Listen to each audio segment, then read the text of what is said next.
జయ లక్ష్మీనారాయణ. లక్ష్మీనారాయణ సేవా సమితిని షేర్ చేయండి, లైక్ చేయండి, సబ్స్క్రైబ్ చేయండి. అలాగే మీ కామెంట్స్ని కూడా తెలియచేయండి. ఇవాటి రోజున 11వ పాసరం. ఇవాటి రోజున తిరుమంగయ్య ఆళ్వారిని నిద్రలేపుతున్నారు. తిరుమంగయ్య ఆళ్వారి యొక్క మంచి లక్షణాలు, ఆయనకున్న లక్షణాలన్నిటినీ మనకి సవివరంగా తెలియజేస్తున్నది అమ్మవారు ఈ పాసరంలో. కాబట్టి మనకి ప్రతిరోజు వచ్చే విశేషాలన్నీ మనకి ఏదో ఒక జ్ఞానాన్ని, భగవద్గీతలో ఉండే కొన్ని శ్లోకాల అనుసంధానం ద్వారా జరిగే జ్ఞానాన్ని మనం తెలుసుకుంటున్నాం. ఎవరెవరైతే గనక తిరుప్పావై వ్రతాన్ని ఆచరిస్తున్నారో వారందరికీ దీన్ని షేర్ చేయండి. తద్వారా వారికి దాని అర్థం తెలిస్తే భగవానుడే ఉపాయము ఉపేయము అనే విషయాన్ని తెలుసుకుని భగవంతుడినే ఆశ్రయించి భగవంతుడి కోసమే తమ కర్మల్ని ఆచరిస్తారు. ఎందుకంటే ఎప్పుడైతే మనం భగవంతుడి కోసం కర్మల్ని ఆచరిస్తామో అది ఆ కర్మల యొక్క పాపపుణ్యాలు మనకి అంటవు. ఎవరైనా కానీ జ్ఞాననిష్ఠులైన వాళ్ళైనా సరే, మోక్షాన్ని పొందేవారైనా సరే, ముక్తులైనా సరే, వీళ్ళందరూ కర్మల్ని ఖచ్చితంగా ఆచరిస్తారు. అవన్నీ భగవంతుడి అర్పితంగా ఆచరిస్తారు. ఇప్పుడు నేను పూజ చేస్తున్నాను అనుకోండి, ఇవాళ వ్రతం చేస్తున్నాను అనుకోండి, ఈ వ్రతం కానీ ఇది ఏదైనా కానీ భగవత్ కైంకర్యం కొరకే. అమ్మవారు ఆండాల్ తల్లి ఆచరించిన వ్రతం కూడా భగవత్ కైంకర్యమే, భగవంతుడిని పొందడానికే. అందుకని భాగవతులని, ఆచార్యులని అందరినీ సేవిస్తుంది. అంటే ఏంటి, భగవద్భక్తిలో భాగవతులు లేకపోతే గనక ఆ భక్తి పూర్తిగా అనుభవం చెందలేము అని చెప్పి మనకి ఇక్కడ తెలియజేస్తున్నారు. ఈశ్వరుడే ఉపాయము ఉపేయము అని నమ్మిన వారు గోపికలు. కాబట్టి తనను పొందించుకునే సాధనమే భగవంతుని ఉపాయత్వానికి దృఢ సాధనముగా మనం చేసే ప్రతి పని భగవంతుడే అని చెప్పి భగవంతుడే మనల్ని పొందగలుగుతాడు, మనమే భగవంతుడిని చేరడానికి నిత్య నామస్మరణ చేస్తే చాలు, నిత్య ధ్యానం చేస్తే చాలు అనుకునేవారు ఈ గోపికరట. ఇవాటి రోజున గోపిక ఈ పాసరంలో ఇవాటి రోజు లేపే గోపిక కులం చేతను, రూపం చేతను, గుణం చేతను చాలా అందమైనదట. ఆడవాళ్లకే ఆమె అందాన్ని ఆకర్షణీయంగా కనిపించే అంత అందమైనదట.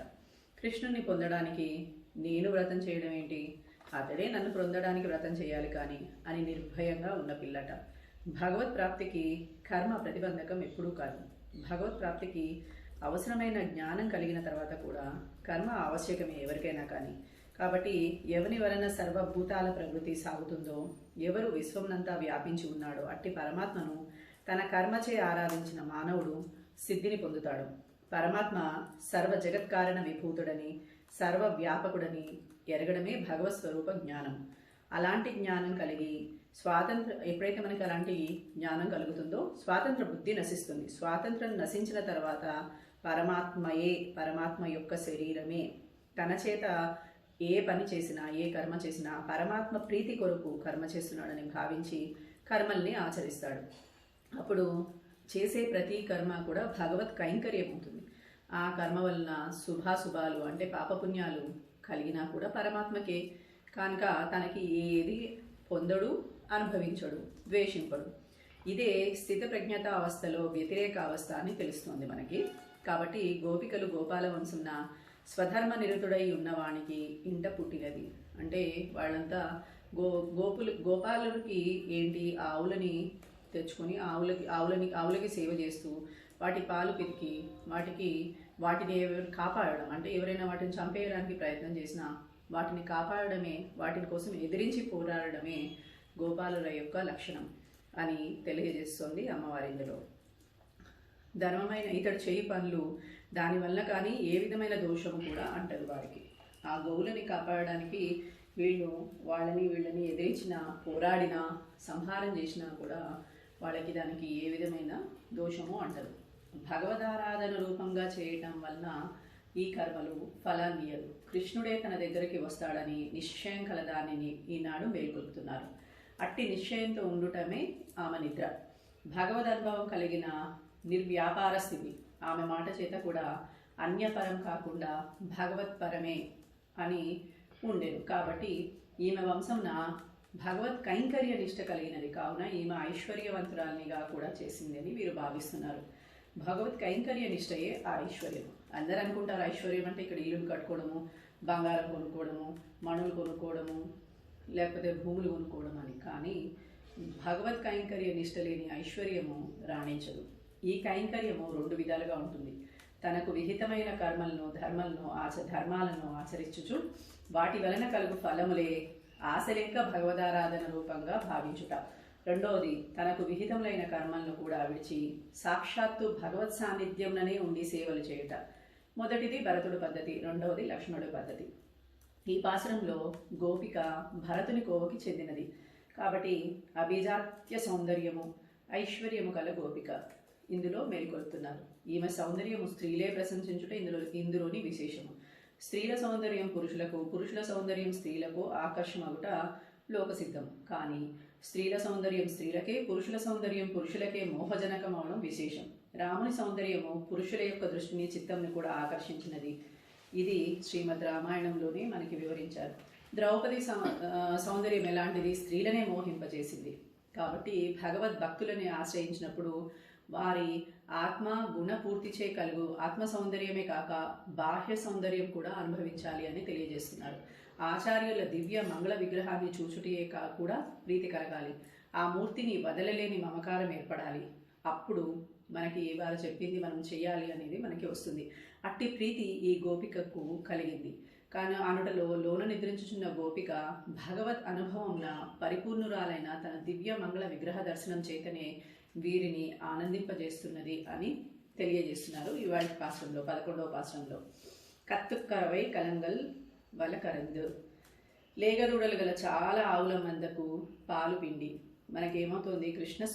అప్పుడు గోపికలకి గోవులకి ఏంటి అంటే కృష్ణ స్పర్శ.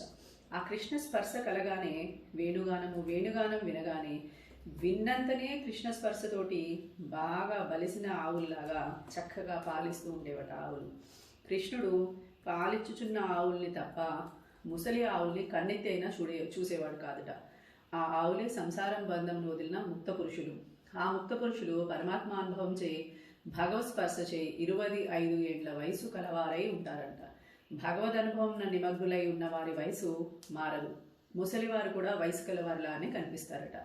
25 సంవత్సరాలు అని చెప్పడానికి ఒక అర్థం ఉంది.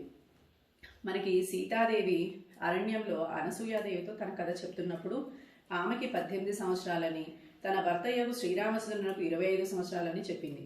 ఈ వయసు బాహ్యంగా వారి జన్మకాలం నుండి పరిగణించబడిందే అయినా అంతరార్థం ఏంటి అంటే శ్రీరాముడు రావణ వధకే పరిపూర్ణమైన మానవుడుగా అవతరించినాడు అని తెలియజేయటకు 25 సంవత్సరముల వయసు కలవాడని ఆమె చెప్పింది. 25 సంవత్సరములు అని ఎందుకు అంటున్నారు? ముక్త పురుషులంతా 25 సంవత్సరంలే ఉంటారు అనడానికి ఒక రహస్యం ఉంది. 25వది జీవతత్వము, 24 ప్రకృతి తత్వాలు. ముక్తుడైన జీవుని స్వరూపము ఆవిర్భవించుట 25వది. ప్రకృతి స్వరూపం నెరిగి దానిని విలక్షణమగు జీవస్వరూపం నెరిగిన వాడగుటచే ముక్తులు 25 సంవత్సరంల వయసు కలవారిగా ఉంటారట. అందుకని వారు ఎప్పుడు చూసినా వారి తేజస్సు ఆకర్షణీయంగా మనకి కనిపిస్తూ ఉంటుంది. పాలు తమకి కావాలని పితుకువారు గోపాలులు. పాలు తీయకపోతే ఆవులకి ఆ పాలు అందులోనే ఉండిపోవడం వల్ల బాధ కలుగుతుంది. కాబట్టి బాధ కలుగుతుందని మాత్రమే పాలు పితుకుతారట. నారాయణుడు కూడా అలాగే జీవవర్గంలన్నీ ఎట్లా నియమించాలి, వారికి ఎట్లా మన ఉత్పత్తి, అలాగే వారికి స్థితి ఎలా ఉండాలి అనేది నిర్ణయించి ఇక్కడ పంపిస్తూ ఉంటారట. ఇక్కడ మనకి గోపాలుడు అంటే ఏంటి? వేద రక్షణ చేసి వేద ప్రతిపాదమైన ధర్మాన్ని, జ్ఞానాన్ని శిష్యులకి అందింపజాలిన ఆచార్యుడు. గోవులనగా వేదాలు, దాని దూడలే అంగాలు. దూడలతో కూడిన గోవులే సాంగములకు వేదాలు. ఆ వేదములు అనంతము. వాని అన్నిటినీ తాము అధ్యయనం చేసి వాటిలో సారభూతాలైన విశేషాలని, క్షీరములని పిండి శిష్యులకు ప్రసాదించి మహనీయుల వంశమే, అలాంటి ఆచార్యుల వంశమే గోపాల వంశము అని అంటుంది ఇక్కడ. ఆవులు పాలు పిండు నేర్పునంత మాత్రాన లాభమేముంది? పొంచి ఉన్న ఆవుల ఆపద కలిగిన విరోధించలేని బలం కూడా ఉన్నవారే ఆ గోపాలుడు. సెత్తార్ తిరలరే చంద్రు సెరు చెయ్యం. శత్రువుల బలం నశించే విధంగా ఎదిరించి యుద్ధం చేయు వంశము గోపాల వంశము. శ్రీకృష్ణ పరమాత్మ అతిశయమును అంటే ఆయన యొక్క తేజస్సుని ఓర్వలేని వాళ్ళంతా గోపాలులకి శత్రువులు. భగవత్ సంబంధం కలిగి భగవంతుని ప్రేమించి భగవంతున్నే పూజించే వారికి భగవద్వేషులే ద్వేషులుగా కనపడేలాగా భగవంతుని ద్వేషించిన వారే భక్తులకు శత్రువులుగా భావించబడతారు. తన భక్తులను ద్వేషించిన వారిని పరమాత్మ తన శత్రువులుగా భావిస్తారట. దీనికి మనకి ఒక ఎగ్జాంపుల్ కూడా ఉంది. ఏంటి అని అంటే భారతంలో ఉంది. శ్రీకృష్ణ పరమాత్మ రాయబారానికి కౌరవుల దగ్గరికి వెళ్ళినప్పుడు శ్రీకృష్ణుడు దుర్యోధనుడు విందు ఏర్పాటు చేశాడు. అయ్యో కృష్ణ పరమాత్ముడు వచ్చాడు కదా, అందుకని అందరూ విందు ఏర్పాటు చేశారు. అందులో దుర్యోధనుడు విందు ఏర్పాటు చేశాడు, భీష్ముడు ద్రోణుడు కూడా విందు ఏర్పాటు చేశాడు. కృష్ణుడు దుర్యోధను ఇంట కానీ, భీష్ముడు ఇంట కానీ, ద్రోణుని ఇంట కానీ విందు స్వీకరింపలేదు. వీరందరింట్లో వదిలిపెట్టేసేసి విదురుని ఇంటికి విందు ఆరగించడానికి వెళ్ళాడు. అప్పుడు దుర్యోధనుడు శ్రీకృష్ణుని, ఏమీ అలా చేశావు? చక్రవర్తిని నన్ను కాదని, జ్ఞానవృద్ధుని భీష్ముని కాదని, విద్యావృద్ధుని ద్రోణుని కాదని విదురుని ఇంటికి విందారగించుట ఏమి న్యాయము అని ప్రశ్నించాడు. అప్పుడు శ్రీకృష్ణుడు, శత్రువు పెట్టిన అన్నం తినరాదు, శత్రువుకి అన్నం పెట్టరాదు, అందుచే మీ విందు నేను ఆరగించలేదని సమాధానం చెప్పాడు. దుర్యోధనుడు శ్రీకృష్ణునకు శత్రువు ఎట్లా అనని సందేహం కలుగునేమో. ఓ దుర్యోధన, నీవు పాండవులని ద్వేషిస్తున్నావు. పాండవులు నా ప్రాణములు, కావున నీవు నాకు శత్రువే. ఇట్లు భగవానుడు భక్తులను ద్వేషించిన వారిని తన విరోధులుగా భావిస్తాడట. కాబట్టి భాగవత సమృద్ధి నోర్వలేక సాధు జనులను హింసించువాడు భగవానుణ్ణే చంపదలిచిన వాడని మనకు తెలుస్తుంది. భాగవతుల అతిశయమును చూచి మనసు మండునట్లు చేయనది అవిద్యాజనకమైన అహంకారము. అది కలవాడే కంసుడు. ఆ కంసుని బలము తగునట్లు ఎదురుగా పోయి యుద్ధం చేయగల బలశాలురే ఆచార్యులు, వారే గోపాలురు. కాబట్టి లోపలున్న పడుకున్న గోపిక ఇట్టి గోపాల వంశమున జన్మించుటచే శత్రువులపై చూపు ప్రతాపమును తమపై కూడా చూపునేమో అని అమ్మ అట్లా బలం చూపించి త్రోసిపుచ్చుట శత్రువులనే కానీ ఆశ్రయించిన వారిని కాదమ్మా, దిక్కులేని వారిని కాదమ్మా, ఇది గోపాలకుల లక్షణం కాదు అని ఇక్కడ తెలియజేస్తున్నారు గోపికలు. కుత్త మొండ్రిలాగా ఏ దోషము లేని గోపాల వంశన పుట్టిన దానవు కాబట్టి తనను ఆశ్రయించిన వారిపై దోషములు ఏమున్నా సరే భగవంతుడు ఏం చేస్తాడట, ఆయనను ఆశ్రయించిన వారిని ఎవరైనా వీళ్ళు ఇలా ఉన్నారు అలాంటి వాళ్ళు అది ఇది అని చెప్తే అలాగా సరేలే చేస్తే చేశాడులే చాలా మంచి పని చేశారు అంటాడట. అంతేగాని వాళ్ళు తప్పు అని ఎప్పుడు అనడట. ఎంత గొప్ప చెడ్డ పని నడవడి కలవారైనా సరే నన్ను సేవించి ఆశ్రయిస్తే అతడు మంచివాడే, అతడు గౌరవింపదగిన వాడే అని కృష్ణ భగవానుడు మనకి ఈ భగవత్ సంబంధ భావమే భగవత్ సంబంధం గోపాలకు కూడా సంక్రమించింది. దీనికి కొన్ని లక్షణాలు ఉండాలి. ఏంటి? భగవత్ స్వరూప గుణ విభూతి ప్రతిపాదకములైన గ్రంథములు అనేకము అధ్యయనం చేసి అందరి జ్ఞానాన్ని శిష్యులకి అందించాలి. భగవానుడే ఉపాయము ఉపేయము అను అధ్యవసానమును తగ్గించుకొని అహంకారం నశింపచేసుకోవాలి. తనను ఆశ్రయించిన అనన్యగతికులైన అకించనలై ఉన్న వారిని వెనకటి దోషాల్ని చూసి ఉపేక్షించకుండా వారిని రక్షించాలి. ఆ 3 లక్షణములు కలవారే ఆచార్యులు. కాబట్టి కోవలర్దన్ పొర్కొడియే గోపవంశం నందలి బంగారు తీగ అని సంబోధిస్తున్నారు. బంగారు తీగ అనడానికి ఒక అర్థం ఉంది. దృఢమైనది, భగవత్ పరతంత్రాలు అగుటచే తీగతో పోల్చబడింది. పారతంత్ర్యము జ్ఞానము దృఢంగా విశదంగా కలదని తెలుస్తుంది. భగవత్ కైంకర్యమే భాగవత పారతంత్ర్యం కూడా కలిగిస్తుంది. తీగ బంగారమై ఉండుట అని. అట్టి జ్ఞానం కలిగి మమ్మలను వదిలి ఏకాంతంగా కృష్ణానుభవంలో నిమగ్నం అవుట న్యాయము కాదు. మమ్మల్ని కూడా చేర్చుకుని శ్రీకృష్ణుని చేర్చవలెనని అర్థించుచున్నారు. ఉపాయోపేయములు శ్రీకృష్ణ పరమాత్మయే అని దృఢమగు అధ్యవసాన దశ కలిగి ఉండటమే ఆమె సౌందర్యం. కృష్ణ పారతంత్య భావనతో నిండి ఉండుటయే యవ్వనం. ఆ 2 కలదని తెలుస్తోంది. పుత్తర వల్గుల్ పునమైలే పుట్టలోని సర్పం వంటి నిత్తంబు కలదానా, అడవిలో నెమలి వంటి దానా, పుట్టలోని శరీరంనంతా ముడుచుకొని దానిపై పడగ కప్పి పడుకున్న పాము తలని ఎట్లా అంటే పాము పుట్టలో పడుకున్నప్పుడు పడగ అంతా తన వైశాల్యము కాంతి ఆమెకి కనబడుతుంది అని అంటే చుట్ట ఇలా చుట్టుకుని పడగ మొత్తం ఆ చుట్టపైన పెట్టి పడుకుంటుంది. అప్పుడు మనకి చూస్తే ఆ పడగ యొక్క కాంతి మాత్రమే కనిపిస్తుంది. అలాగా పడుకున్నావే పునమైలే అంటే అడవి నెమలి వంటి కేశభారం కలిగింది అని చెప్తున్నారు. ఈ శ్రీ విద్యా సాంప్రదాయంలో చెప్పడి కుండలిని శక్తి యొక్క ఆరంభ దశ మూలాధారం. అక్కడ కుండలిని సర్పాకారంన శయనించి ఉంటుంది. శిరస్థానంన సహస్రదళ కమలంలోనే విరిసిన చక్రంన నది ప్రకాశిస్తుంది. ఈ రెండింటి సాధనం కలిగి మూలాధారం నుండి సహస్రారం వరకు కుండలిని కదల్పజాలిన వాడే పరమపురుష వరణీయుడు అవుతాడు. కాబట్టి కేశపాసము నెమలి పురి విప్పినట్లు ఉందట. సహస్రారంను కూడా విహరిస్తోందిట. నెమలి మేఘం చూసి నృత్యం చేస్తుంది. అట్లే పరమపురుష దర్శనంతో నీ శక్తి సహస్రారంన పరిపూర్ణంగా వికసించి ఉంది అని చెప్తున్నారు.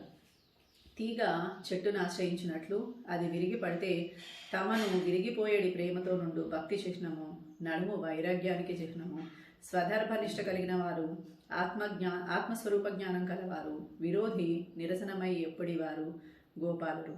వారి వంశంన ఆవిర్భవించిన బంగారు తీగ అంటే భక్తి అని అర్థం. పోదరాయ్ లేచిరావమ్మ. ఆచార్యుల దివ్యమంగళ విగ్రహ శోభయే మనను నిలబెట్టున్నది. దానిని చూచి అనుభవించుచు శిష్యులు జీవిస్తారు. కావున నీవు నడిచిరా. పరమపురుషులు, మహాపురుషులు వారికి కలిగిన భగవద్ వ్యామోహముతో తమను ఆశ్రయించిన వారిని కూడా మంత్రముగ్ధులని చేస్తారు. ఇట్లు నడిచి వచ్చి తమ బృందంలో చేరుకోదమని కోరగానే ఆమె లోపల నుంచి అందరూ వచ్చారా అని ప్రశ్నించిందిట. సూతుత్తు తోరిమారెల్లారం వందు, చుట్టరికం గల చేలికత్తలందరూ వచ్చారు అని సమాధానం చెప్తున్నారు. చుట్టరికం అంటే ఏంటి? సమానమైన బుద్ధి కలవారందరూ సకులని, ఉపాధి సంబంధం కలవారిని బంధువులని అంటారు. వీరందరూ శ్రీకృష్ణుడే ప్రాప్యము ప్రాపకము అని బుద్ధి కలవారగుటచే వీరంతా ఆమెకి సకులే. సర్వ విధములకు బంధుత్వములు పరమాత్మతోనే కలిగి ఉన్న వారగుటచే వీరు బంధువులైన సకులు అయినారు అని చెప్పారు. భగవద్భక్తులను చేరుటయే పరమ ప్రయోజనంగా భావింపబడుతోంది. నిన్ముత్తమం పుగుందు, నీ ముంగిల్లో చొచ్చి నీ వాకిట చేరాము. ఆ వాకిలి పరమపదం కంటే కూడా ప్రాప్యమైనది అనే భావంతో వీరు మాట్లాడుతున్నారు. నీ ముంగిట చేరి అంటే నీ ముంగిట చేరిన సర్వేశ్వరుడు కూడా తన స్వరూప స్వభావములను మరిచి నిన్ను చూసి పరవశుడైపోతాడు. వికారరహితుడు పరమాత్మ కూడా లోక వికారం కలిగించినది నీ ముంగిలి. ఆ ముంగిట చేరి పొందదలచింది ఏంటో కూడా చెప్తున్నారు. ముకిల్వన్నన్ పేర్పాడా, మేఘవర్ణుని నామమును కీర్తించుటకే వచ్చాము. మేఘం వలె ఆశ్రితానాశ్రిత భేదం లేక, పుణ్య పాప తారతమ్యాలు చూడక అందరికీ వర్షించే ఔదార్యం కలిగిన వాడు శ్రీకృష్ణ పరమాత్మ. నీలమేఘ స్వామిని స్వరూప రూపగణాలను ఎరిగించు నామాల్ని కీర్తిస్తున్నాము. కీర్తించుట మాకు ఆనందం అని కాదు, నీ మనసునికి ఆనందం కలిగిస్తుందని మేము కీర్తిస్తున్నాము. సిత్తాదే పేసాదే అట్లు కీర్తించినా నీవు ఉలకక పలకక ఉన్నావే. భగవన్నామం వినగానే ఆ శ్రీకృష్ణ దివ్యమంగళ విగ్రహము స్మృతిపదమున మనకి మెదులుతుంది కదా. అవయములు స్పందించుటలేదా? ఆనందాతికరేకంచో అవ్యక్త మధురంగా ఏదో పలుకుచుండుట సంభవించు కదా అని ఆమెని లేపుతున్నారు. భగవద్భక్తులు భగవద్ అనుభవం చే పొందడి ఆనందాతిరేకమున చేసడి చేష్టలు పలికెడి పలుకులు చూచి విని ఆనందించుటయే ఆకాంక్షింపదగినది అని మనకి ఇక్కడ తెలుస్తోంది. సెల్వ పెండాటి సంపన్నురాలైన ఓ అమ్మ, భగవద్గుణానుభవం నీకే రాశిగా చేసుకుని అనుభవింపగల ఐశ్వర్యం ఈమెకున్నది. భగవత్ పారతంత్యమున భగవానుని వశపరుచుకొని మా వైపు ప్రసరించినట్లు చేయుటకు, కానీ వాని అనుభవ పారవస్యమున పరుండటకు కాదు కదా. ఎత్తుక్కురుంగుం పొరుల్, నీ నిద్రకు అర్థమేమి? నిద్ర అనగా పరిపూర్ణ భగవద్ అనుభవంన మునిగి బాహ్య స్మృతి లేకుండుట. అట్టి ఏకాంత భూతి కైవల్యం లాంటిది. భగవత్ సంబంధం లేని కైవల్యాత్మానుభవం పరిపూర్ణ మోక్షం కాదు. భాగవతులతో కలిసి అనుభవించని భగవద్ అనుభవం కూడా పరిపూర్ణము కాదు అని మనకి ఇక్కడ తెలియజేస్తున్నారు. ఇందులో మేలుకొల్పబడే ఆళ్వారు తిరుమంగై ఆళ్వారు కాబట్టి వీరికి ఒక పేరు కూడా ఉంది. వీరిని పరకాలురు అని, కలివైరి అని నామధేయాలు ఉన్నాయి వీరికి. వీరు నమ్మాళ్వారు పాడిన చతుర్వేద సంహితములైన 4 దివ్య ప్రబంధాలకు అరంగములుగా చెప్పబడే 6 దివ్య ప్రబంధాలను ప్రసాదించారు. కాబట్టి వీరు ఇంకొకటి మ్లేచ్ఛ వంశంలో జన్మించిన వారు. వీరి పేరు నీలుడు. వీరి పరాక్రమాలను చూచి చోళరాజు వీరికి కొంత భూభాగాన్ని ఇచ్చి సామంతుడిగా చేసుకున్నాడు. శ్రీదేవి యొక్క అవతారమైన కుముదవల్లి అనే ఆమెను వీరు వివాహం ఆడదలిచారు. ఆమె ఒక చెరువు వద్ద ఒక బ్రాహ్మణుడికి లభించగా వారు పెంచుకుంటున్నారు. ఆమె నీలుడు ఇచ్చి వివాహం చేయడానికి ఆమె తండ్రి అంగీకరించాడు. కానీ ఆమె పంచసంస్కార పరులను తప్ప పరులను వివాహం ఆడను అని చెప్పింది. పంచసంస్కార పరులు అంటే పెరుమాళ్ళని ఆశ్రయించిన వారు అని. దానికి పరకాలుడు ఆచార్య సమాశ్రయణం చేసి తప్త చక్రాంకితుడై అర్ధపంచక జ్ఞానం నంది కుముదవల్లిని వివాహం ఆడడానికి వెళ్ళాడు.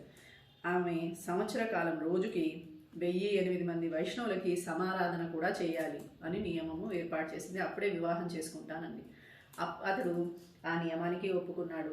ఆనాటి నుండి రాజ్యంలో వచ్చిన రాబడి అంతా భాగవత తది ఆరాధనకి వెచ్చించేస్తూ ఉన్నాడు. చోళరాజుకి కప్పం కట్టలేదు. చోళరాజుకి కోపం వచ్చింది. రాయబారానికి పంపించాడు. రాయబార్యం ముసలమైంది. యుద్ధానికి వెళ్ళాడు. యుద్ధం వల్ల తర్వాత ఏమైంది, పరకాలుడే గెలిచాడు. పరకాలుడు చివరకు ఓడిపోయాడు. పరకాలుడు రాజుకు కప్పం కట్టడానికి ప్రతిజ్ఞ చేసి భగవద్ ధ్యానాన్ని అవలంబించాడు. భగవంతుడు సాక్షాత్కరించి కంచిలో వేగవతి తీరంలో నిక్షిప్తమై ఉన్న ధనం తీసి రాజుకి కప్పం చెల్లించు అని చెప్తాడు. పరకాలుడు ఆ నిక్షేపంను తవ్వి పొంది రాజుకి కప్పం కట్టేశాడు.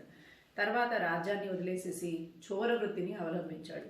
ధనమార్జించి భాగవతులని ఆరాధించడం మొదలుపెట్టాడు. ఆ దొంగతనంలో భగవద్భక్తులను హింసించకుండా తదితరులను వేదబాహ్య మతస్థులను హింసించి ధనం తెచ్చి భాగవత సమారాధన చేస్తూ శ్రీరంగనాథుని ప్రాకార మండపాదుల్ని నిర్మించాడు. ఈ పాత్రంలో గోవుల మంద పాలు పితుకుటాన్ని వర్ణించబడింది. గోరూప భూమి నుండి వచ్చు సంపదనంతా భాగవత కైంకర్యానికి ఉపయోగించుట వలన అని సూచింపబడింది. పరమాత్మకు చెందిన ఈ చేతనుని స్వతంత్రుడుగా భావించి వాని సొత్తుగా భావించి సర్వ పదార్థాలను తమవిగా భావించి అనుభవించి దలిచిన వారంతా తనకి శత్రువులే. వారే కలిపురుషులు.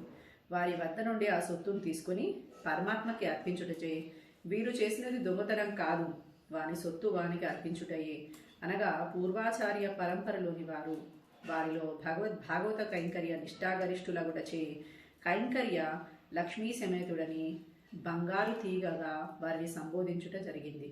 ఇలా ఈ పాసురంలో మనకి వీరిని నిద్ర మేల్కొల్పుతున్నారు. జయ లక్ష్మీనారాయణ.